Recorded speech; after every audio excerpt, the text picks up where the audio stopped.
Good evening, Web. This is Dante's Inferno. I am local Diablo, and I'm just going to comment on some of these topics that's been going around. And the one I'm going to be talking about is the 20-question rule clarification that's been kind of going around.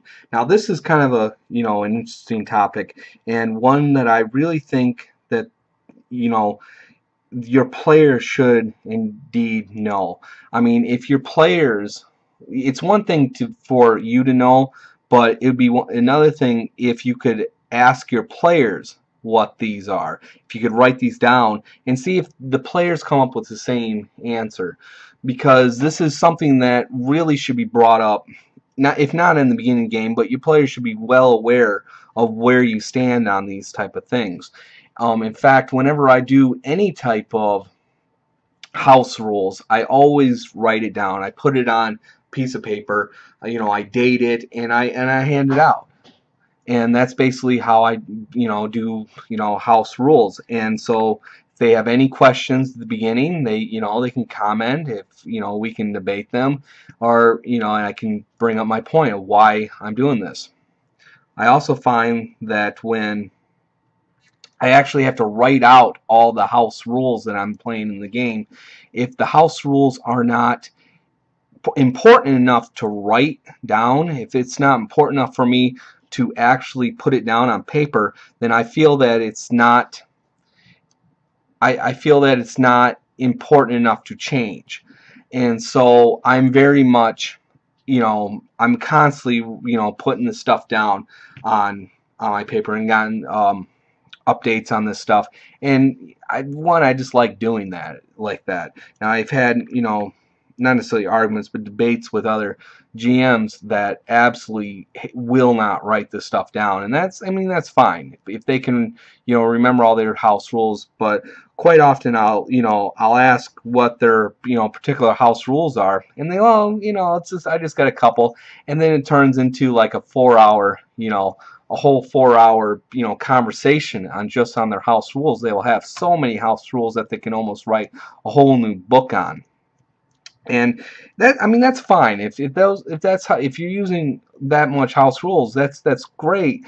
But I hope that your players are aware of this as well. And so this could be not only a good test to, just to be honest and to bring it out. I mean, not just so that other people can hear what your answers are, but so that you can hear it out loud for yourself what these answers are. And I would even recommend putting this down on a piece of paper and handing it out to your players and asking them to, fill out what you think their answers to these questions are. And if you're finding that the characters your players are writing down something completely different, then you've got something, kind of wrong here. And this is something that really needs to be, addressed. And it's a pretty good topic, and it's really to see if where they are coming at this.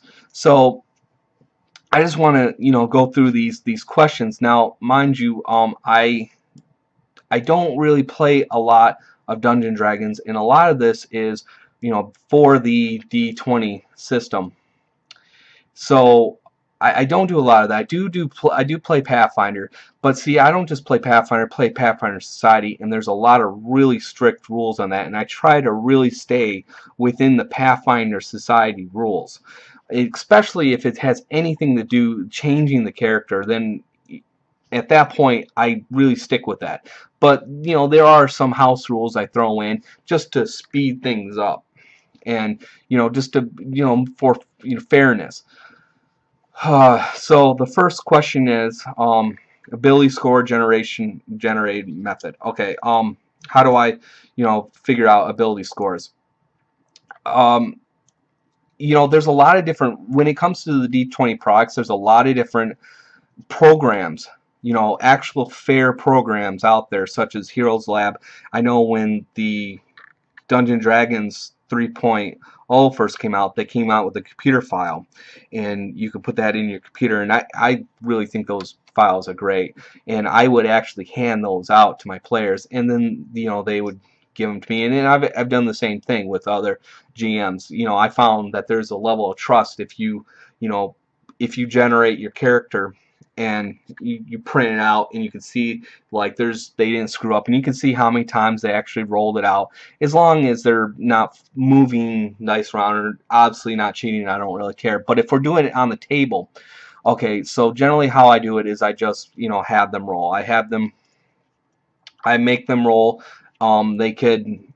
A lot of times I'll do it like straight down, and I'll have them roll out a certain amount of times, and they can then put it in the correct location. Now, if there's a point buy system, I take advantage of the point buy. Now, obviously, in Pathfinder Society, they use a point buy system, and I'm very strict about using the point buy system and the Pathfinder rules, because I do, in fact, go to conventions, and so these characters do have to be in accordance to their. Okay, number 2, how is death and dying handled? Well, pretty much just the way it's handled for whatever system that I'm running. That's one thing I tend to not really tweak, just due to the fact that I want the players to, be well aware how that is in fact handled. And if it's going to be handled differently, I make sure that they are well aware, prior to playing, that this is how we handle, death, because that is quite an important part where I really feel like they need to know. Now, how do I prefer is I like the negative constitution. So that's the way I like it. I think that's a good way to run it. I think it's a fair way to run it, but generally I take whatever the way the game system's set up. Now, if the game's more loose, where I could in fact do the negative constitution value, that's what I'll do. But if we're doing something where I feel like I'm a little more restricted, like if we're playing Pathfinder Society, I take the very rules that they have set for the Pathfinder Society. So I go to conventions, so I'm pretty strict on those Pathfinder Society rules and how that is being used. Number 3, what about raising the dead? Well, when it comes to Pathfinder Society, they do have in fact rules on that, and so that's what I use. Now, my preferred method on that is, I just take whatever the book allows. I don't want to remove that ability. Here's the problem that I find with removing the raising the dead. I know it really doesn't make a lot of sense, but I don't want to also, weaken a particular class because I removed that. So if someone really likes playing that cleric and that's what he's building up to, and all of a sudden it's like, oh yeah, by the way, I don't do that. I can't wrap my head around it. I don't really feel that that's fair, because these classes are really balanced, and they're taking that ability to raise the dead, that ability that they're given, they're adding that. So what am I going to replace it with? I mean, that is already taken into account, that they're going to have this ability. So I don't want to really remove that. So I use the ability that they give, like in the book. Now, if they don't have the ability to raise the dead in a particular game, then I don't really have it. I don't just add it in. Now, if nobody has that ability, can they just spend gold to raise some dead? I mean, if that ability does exist within the game, then yes, I'll allow them to do that, but I'm not going to make it easy, and I probably will do more than just gold. They might do some sort of quest behind that as well. But and there's also one more thing about raising dead, and I will definitely get more into this in later videos, but I do reserve the right as the GM to raise the dead or to change any real rule that I want. I mean, if I feel that it's necessary to bring back a party member, I will in fact do that. I mean, I will bring back a party member. I'll bring back a villain. I can do that because I'm telling the damn story. So that is one thing I can, I do have the power to, and it's not difficult to do that. It's the only real thing that I do is I try to explain it, though. I don't just have some beam of light come down and you're alive again. There's going to be some sort of explanation to why you're alive. and there's going to be most likely a story involved, because I'm going to take advantage of being able to tell a story of why you're back alive. So that's, I might even like kill off the entire party member. If I find out the entire party member dies, I might do a whole story with them, living in the underworld and climbing back into reality and into their bodies and coming back alive. I might do a whole story just on that if I just find the party just gets wiped. So, I take advantage of the fact when a story opportunity comes up. I like, taking those type styles of advantages of story opportunities. Number 4, how is replaced PCs handled?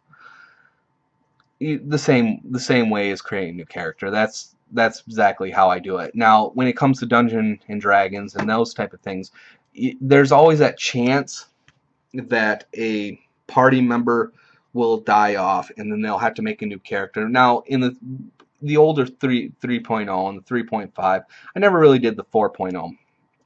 But if there's a higher level party and someone dies and they have to make it back, it's not like that low level character. It's not like he's going to be able to gain that experience up. He's going to gain it much more quicker, because everyone ideally is playing more powerful characters and they just have this one character, and they're going to be getting experience that they wouldn't normally be getting at that level 1. So, I don't really find that to be a problem. Now, within Pathfinder Society, I just, it's not really based on that. It's based on the amount of stories that you do. And it's very, it's very strict. It's like 3 stories to game up a level.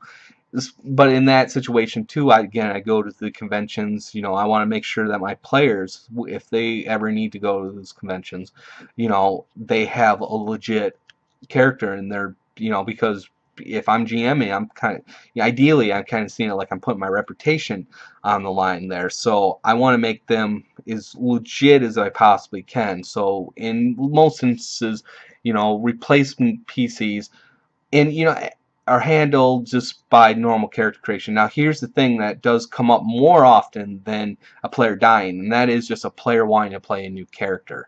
That actually comes up like 100 times more than someone actually dying. So in those instances, they choose to play a different character, so they'll bring in a new, and they'll bring a new one on their own, and they're gonna use the normal character creation rules. Initiative. Number 5, initiative. Group initiative, individual, or something else. That's something I've been kind of toying with as of lately. I've been finding it much just quicker just doing a group initiative. And that's what I've been kind of doing quite a bit. But what comes, kind of neat about that is if they screw up that initiative, so, they're pretty much all going to screw up. So, yeah, I basically just tell them, this is how I generally run the group initiative. The person up front is going to make the roll. If the party members are split up, but still in the group, I allow them to elect who they want to make the roll. If it's something where they need to, it's very important to know who goes first, then I make them all roll. And with my monsters, I just do a group initiative with them. I'll do like one initiative. I'll roll that, and they'll just do a group initiative with them. So generally, what I've been toying with this is, I do a group initiative. I've been kind of moving away from individual just because it just kind of bogs down. Number 6, are there critical hits or fumbles, and how do they work? I use just what's in the books for critical hits and fumbles. Now, I don't really focus too much on fumbles. If a fumble just comes up, that is where I take the opportunity time to change it up. If someone rolls a 1, I might explain, well, okay, now 3 more bad guys have just entered the room. Something is going to happen when that happens. But generally, I make it like they fail, and something else has become more of a problem in the situation. When it comes to critical hits, I generally do not run critical hits for monsters or like just against another party member unless it's like a main boss. And I found that, you know, because it was coming up quite a bit. And then even reading these Pathfinder Society stories, they weren't even giving their monsters even a critical hit chance. They weren't even on the weapons. They weren't even giving them any type of chance except for the main boss. So I kind of interpreted it as though, you know, you don't have to worry about just those mooks. It's, you know, like the big, you know, bosses, the legendary style bosses, you know, the big fights. Those were the ones that you worry about. These individual things, you don't even concern yourself. But that was something that really did come up quite a bit. Number 7, do you get any benefits for wearing a helmet? Okay, being in the in the military, I am well aware of other types of advantages of wearing a helmet than just the protection cost. Some things that I've taken into account when wearing helmets is I'll often take the video game approach for where you maybe you can't have a critical hit scored on you or something like of that nature. Mostly I just assume that's already in your armor. If it doesn't really come up that often, but it's something that it's just more kind of assumed that you have.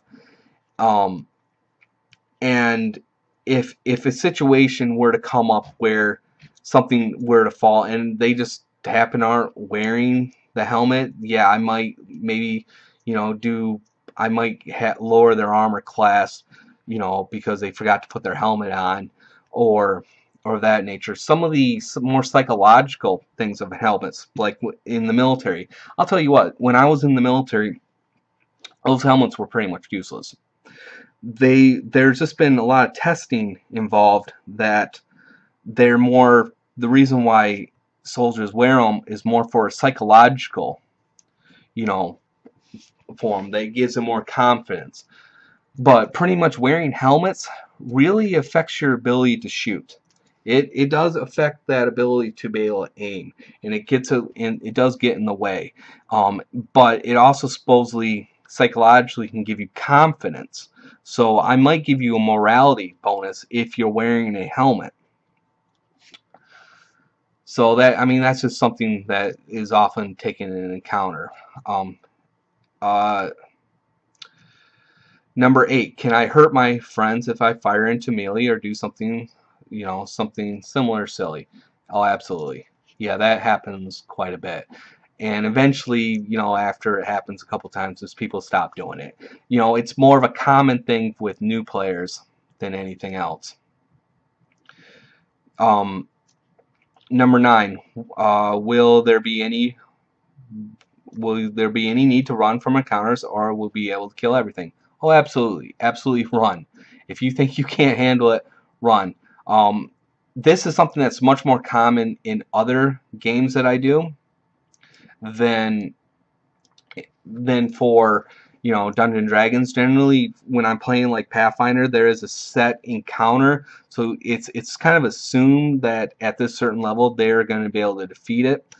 But if you really don't think you can beat it, then you need to run. Some of them are just more common sense style stuff. I mean, you might just encounter something like maybe a dragon flying overhead, or maybe some big octopus has grabbed your ship. Now, there was an issue where when the situation, well, not an issue, but there was a situation when I was in Gen Con, I was in a story, and we were on this riverboat, and this big octopus came up and like wrapped its tentacles around, and was like kind of like searching on the deck, and people started pulling out the weapons, and we were about ready to attack them, and I was like, whoa, wait a second, and I just don't leave it alone. We're just stay back. And I just told the the GM was like, yeah, we're just gonna watch and see what this thing's doing, You know, because the last thing I want to do is run up and, you know, attack it and then just piss it off, and then it, you know, comes after us. And we did. We just sat there and we just kind of watched what it did, and it kind of fumbled around on the deck and then couldn't find anything, and it went away. So sometimes you don't always run, but it doesn't, combat's not necessarily always the answer. So, and quite frankly, combat isn't always the combat, a lot of times isn't the correct answer that I'm even looking for. So with that in mind, I mean, yes, go ahead and run, or if you think you've got a better way than just to attack it with your sword, then, you know, bring that up, and it will most likely be a better thing. Now, number 10, level draining monsters, yes or no? I mean, I'm not going to be throwing them. I'm not going to just throw out Medusas everywhere I go. But if it comes up, it comes up. Or, you know, any type of, you know, vampires or whatever that might have that level draining ability. If it, you know, if it comes up, then yeah, I mean, if it's a special ability that they have, you know, it's their uniqueness of it. But I don't really throw that out all the time. Number 11, are there going to be any cases in which fail saves result in PC death?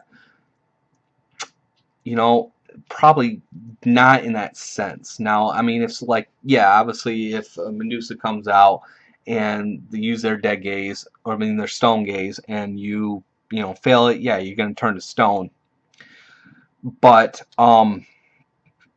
actually fail of death, I've never actually had that like occur. Now, I've had things, generally what I do is when you roll a, you know, save and you fail that save, what generally ends up happening is you just take damage. Now, if the damage kills you, then yes, of course. But often, more than often, fail saves results in just, you know, damage loss. I might even just do damage loss even if you fall from a ridiculous height. I might just roll just a ridiculous amount of dice. You know, I mean, but generally that's how I'll just handle that. Is it would just result in taking damage. Now, it might be an extraordinary amount where you most likely will die, but you know, yeah, that's how I do it. Now, if it's something completely ridiculous, like you fall into a volcano, I mean, you know, you're dead. You're not swimming through a volcano.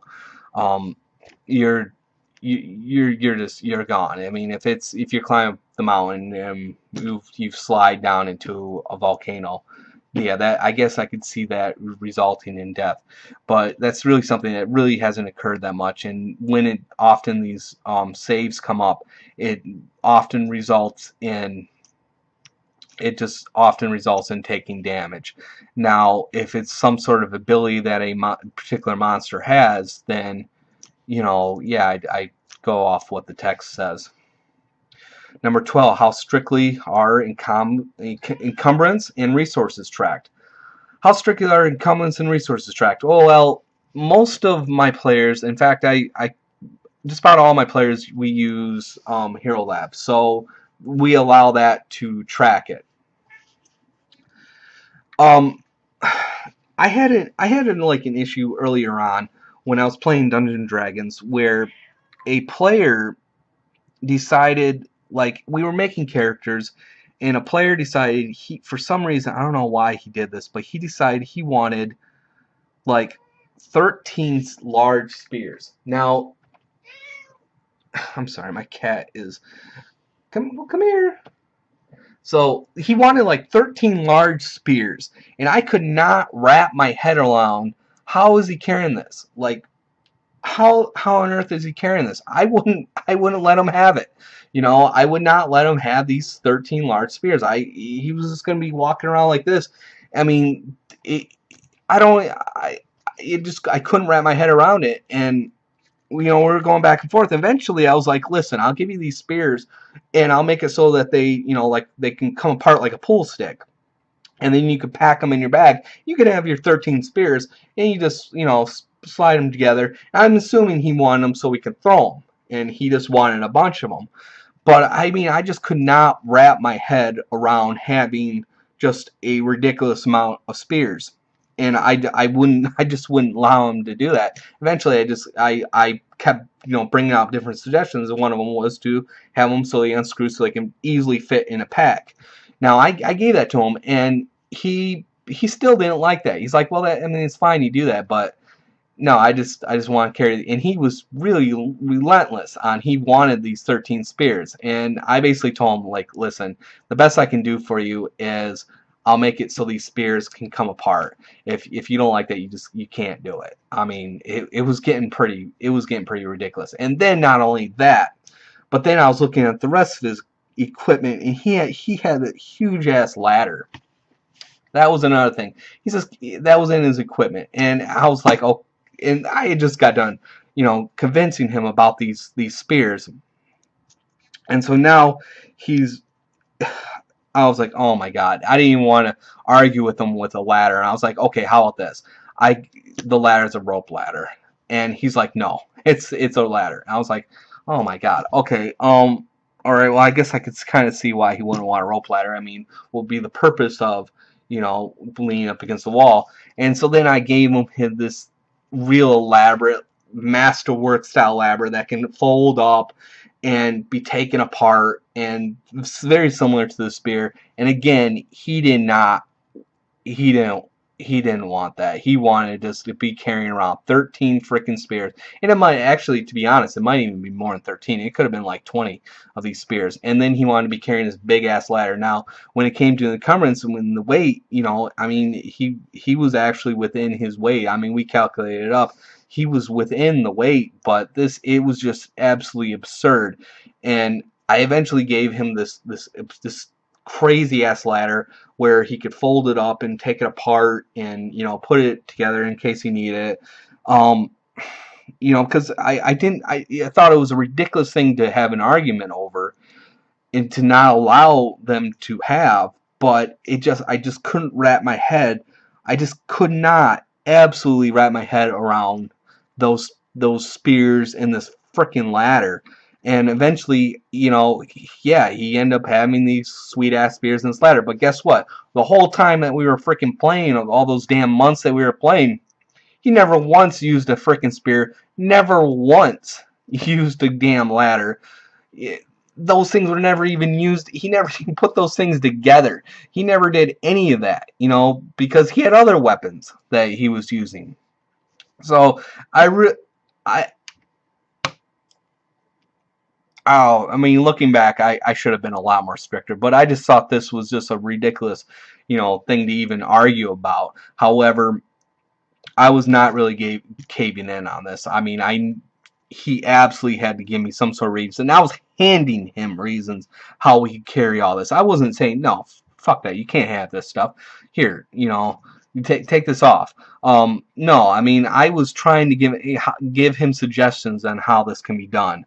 But as it comes to just normal encumbrance, you know, pretty much the Hero Lab does a very good job of keeping all this type of tracking all this encumbrance, and I, you know, just use the Hero Lab for that. And really, to be honest, the players keep a better track of the encumbrance than I do. So we're at 13, what is required when a PC gains a level? Training. Do spells come back on?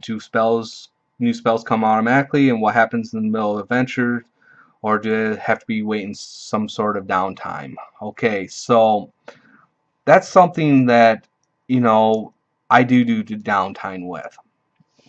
I never allow a player to gain a level within the story. Now, within Pathfinder Society, it never comes up because you can only gain a level every 3 stories. So you're never going to gain a level within the middle of a story. But even when I did do experience, I always did downtime. Now, I don't necessarily make downtime a bad thing. Downtime's not a bad thing. Downtime can be a good thing. It's that 1 ounce of time where you can just tell me what you're doing. I mean, every time we'll start a game, we do downtime. I go, okay, we've been, you know, it's been a few weeks. tell me what you've been doing. And it's this, and we go back and forth on this role playing side of it, where it's just them, telling me what they want, what they want to do, and it's more of a one-on-one type of thing. And we do this every game session. So when it comes to levels, I make them, do that with that's part of their downtime. Now, when it comes to like training and stuff, yeah, we will bring up those level of details. But is it really necessary? No. I mean, the whole training behind it is just the explanation. I don't like charge them gold or force them to do any type of roles. I mean, when it comes to downtime, there's generally there's like no role involved. It is just one-on-one interaction. They're really telling me what they're doing, and then I'm kind of reacting to what they're doing and explaining, okay, this is happening. And it's just their little one-on-one time that they get. And I never make downtime a bad thing. I always think that downtime should be, in fact, a good thing. Now, there are some situations, especially in the earlier games, where it might come up where they gain 2 levels within one story. And if that happens, no, they do not skip a level. I don't allow people to skip a level. They stop at that level that they're doing. They don't gain any more experience. They stop at that level. When the downtime comes, they gain their level. They don't jump to the next level on the next story. They then have to gain that experience for the next level. This is something that comes up much more when you got a low-level character in a high party group where they might gain multiple levels at once. I don't allow skipping of a level. They have to at least play. They have to at least play their level for at least one game session. If they gain within that game session of a new level, then that's fine, on the next downtime. And I always make downtime the beginning of our next game session. Number 14, what do you get experience for? Again, it depends on the type of game. I don't like giving out experience solely for killing. I give out experience for accomplishing goals. If your goal is to kill, then I'll give out experience for that if that was the goal. But if you avoided the obstacle, you get the experience for that. Generally speaking, I know what the story is going to be prior to them doing it, and I've already got a set when they finish this is how much XP they're going to get. Another thing is I never give out XP immediately after the game session. I will use every ounce. I will milk out every ounce of time that I have with them role playing. And then when it's time to go home, then I tell them, okay, listen, I'll figure out the XP, and I'll give it to you when we start the new game session. So I don't take the time to look in and waste the time to figure out everyone's gold and XP. I do that on my time off, and when they come back, then I give them the gold, the XP, the awards, what they find, and that's how I do that for that. And that's another reason why they don't gain up a level within the middle of the story, and why it really only comes during downtime. 15. How do you locate traps? Description: dice rolling or a combination.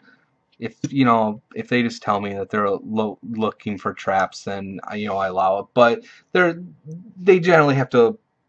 They can't just be in the middle of a room and go, okay, I'm looking for traps. I mean, if they do something like I'm coming up the door and I'm searching for traps, I accept that. If they're just in the center of a room and they're telling me they're locating traps, I'll be like, all right, give me some sort of alertness roll, or just give me some sort of search roll. So then they're searching for possibilities of places that there could be traps, and then I'll point out, okay, this looks suspicious, and then they can give me traps rolls involved in that. But I don't make looking for traps all that bad. And generally people that do it, know where to look, and they will give me, like, I'm looking for the door, I'm looking on the floor, I'm making sure there's no traps here. They generally know what they're doing. Number 16, are retainers encouraged, and how does morality work? Yeah, I guess retainers are encouraged. I mean, retainers are definitely more encouraged in other games. I mean, retainers are, very easy to get your hands on when we're playing like Vampire or something like that. But retainers are not something that I like to role play.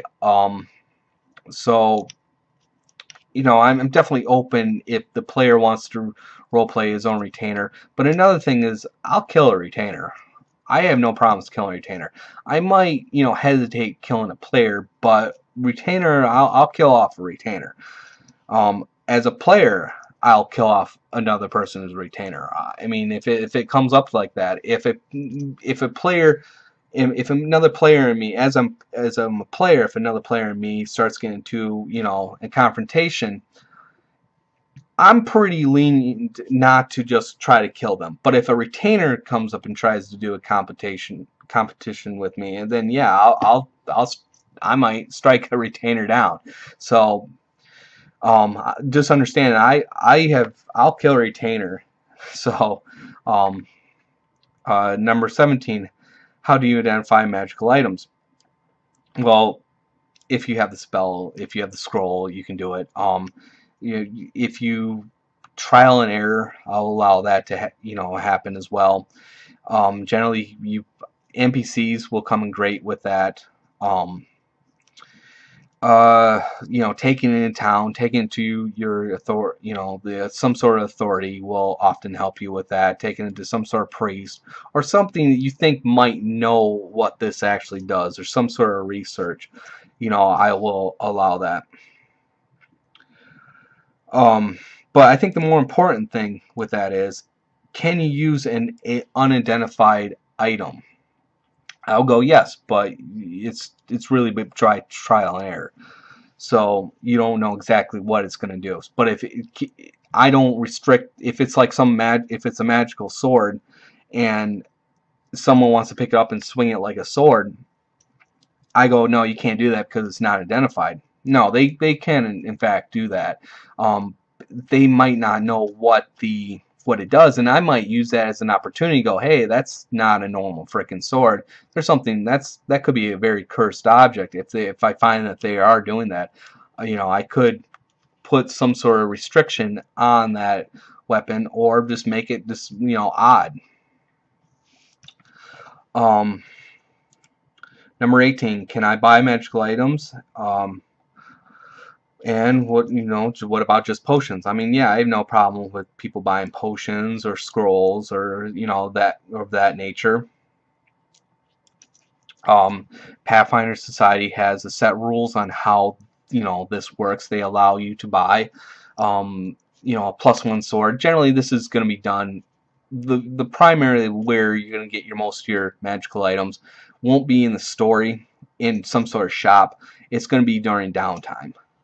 That's where I'm going to allow you to get those magical items. If you don't find, otherwise you're going to have to find these things within the dungeon. That's where you're going to be getting these. But the downtime, I'll allow that. But will be like some sort of limit. I'm not going to allow anything greater than a +1. And I'm not just giving you open to the entire book.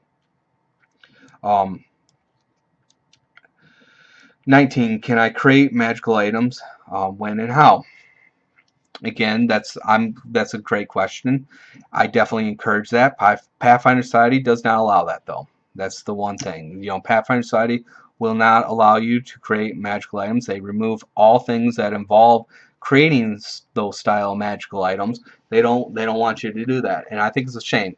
But if I'm not playing Pathfinder Society rules, and again, when I'm playing Pathfinder Society rules, I really try to stick with those Pathfinder Society rules. I don't really deviate from that. When it comes to that, When it comes to not playing Pathfinder Society roles and someone wants to make a magical item, I use, what's in the book, and we'll most likely do it through downtime. That's when we're going to be doing it. We're going to be doing it. That's where the downtime stuff is going to come into occur. And if it's something, more, if I feel that it's necessary, we'll do like a story to go with it. Like if you maybe this wizard will create this magical item, but they don't just want that. They want you to get there. They send you off on a quest. So they might charge you plus send you off on a quest because there's certain things, ingredients that they're going to need, not just to make for this magical item, but they need some ingredients for other things that they're going to do. So I use those as opportunity times to do a story with them.